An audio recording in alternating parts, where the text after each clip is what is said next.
King Ahaz.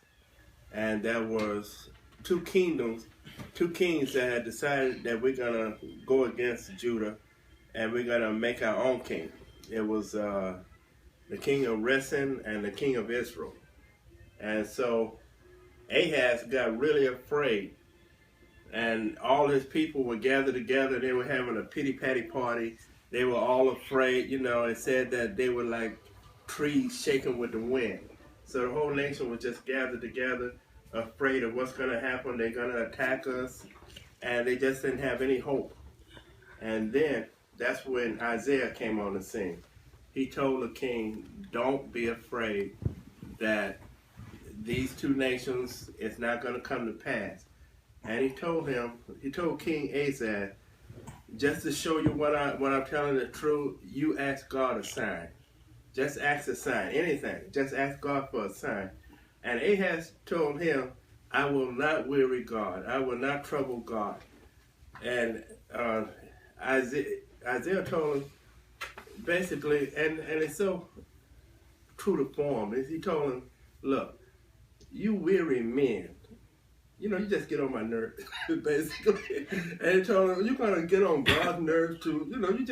You're just a wearisome person, And he said, look, you're not gonna ask a sign, so God's gonna give you a sign. He said, a virgin shall conceive and bring forth a child, and his name shall be Emmanuel. Okay, so the thing is, this is not going to happen for 4,000 years. So how in the world is this going to be a sign to me that these two nations are not going to attack? So God had given his promise. So what happened was the two nations did not attack. Something happened that it just never happened. And then the people started to kind of, they got happy. The nation is safe. And so the whole idea is, okay, so God kept his promise. God kept the promise that we thought that was impossible. It could not happen. God kept his promise. And then, if you think about it, what happens when you get around a campfire? They say, wow, God kept his promise. And then he says, but what was this other promise he gave us? He said that unto us a child will be born, a virgin shall conceive, and his name shall be Emmanuel. So the logic follows, if God kept this promise that we thought was impossible, then this other promise will also come true. So basically the name Emmanuel is sort of like a name with a promise attached to it. It was a name that would give hope, and it's also when they realize, okay, God, and it's true to form. If you know somebody that kept one promise, then you're willing to go with them with the next promise. And so God kept his promise that the nation won't be attacked. So God is going to also keep this next promise that a virgin is going to conceive. So for 4,000 years, you would have girls that would be wondering, could it be me? Could I be the one that's going to bring forth this child? Could it be me? And then 4,000 years later, we have Mary, and she conceives the child Jesus Christ. So when I think of the name Emmanuel, I like to think of that name as the name with a promise. The name with a promise attached to it. And just as with a human being, you rely on people that keep their promises. And it's the same way with God.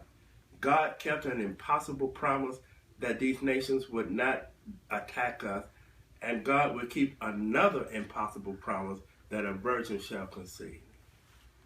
So, the name Emmanuel, God with us. Okay. All right. So, Dad, how many girls do you think, teenage girls, when they got pregnant, they probably claimed, well, I got the Messiah inside of me. That way they wouldn't get stoned. But right, and I agree with you. I mean, little fast girls, like, I got the Messiah in me. And then it wasn't 2 years later that, But you see, that's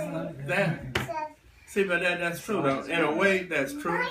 Because let's be honest, how many men are going to believe that you having a baby and you didn't have sex with somebody. I mean, nobody. Joseph was Nobody's gonna kind of doubting at some point. Yeah. I know mine wouldn't. I'm saying, Joseph wasn't at that point. You know, there's a point when there where Joseph was skeptical. But no man would believe that. Well, yeah. No man. I don't think there's any man on this earth that would actually believe that.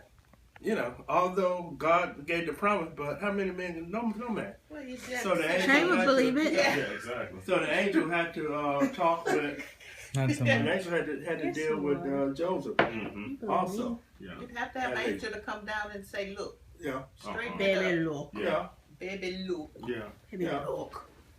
Trey But, believe it. one other thing I like about Joseph too is that I think God foresaw a whole lot of things, and Joseph died first.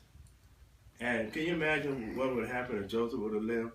Because a lot of times when Jesus said, "My Father," you know, he said over and over again, "My Father." He used that terminology. If Joseph had lived, you would have so many different cults talking about, "Oh, he's talking about Joseph. He's not talking about the Heavenly Father. He's talking about. He's talking about." Never thought of that. So in a way, I think God allowed Joseph to be removed from the scene, so that Sure a lot of was. misconceptions Yeah. would not take place, at least. And I think all of that's in the plan of God.